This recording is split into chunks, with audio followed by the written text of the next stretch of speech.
আসসালামু আলাইকুম, স্বাগত সবাইকে। আজকে ছোট্ট একটা মূল্যবান অভিমত প্রকাশ করতে চাচ্ছিলাম।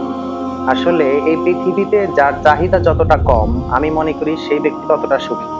কারণ আমাদের চাহিদার কোনো শেষ নেই। মানুষের কাছে প্রাপ্তি অপ্রাপ্তির হিসাব নিকাশের খাতাটা আমাদের বিশাল বড়। এটার পরিধি আসলে আমি আপনি এটা কখনোই মেজারমেন্ট করা সম্ভব না।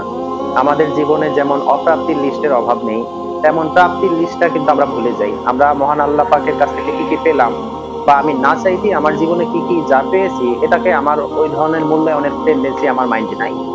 যেটা আমি পাইনি এটা আমার ভিতরে একটা অশান্তি, অরাজকতা সৃষ্টি করে। আসলে পৃথিবীতে যে অবস্থায় আছে তার ওই অবস্থা নিয়েই সন্তুষ্ট থাকা উচিত।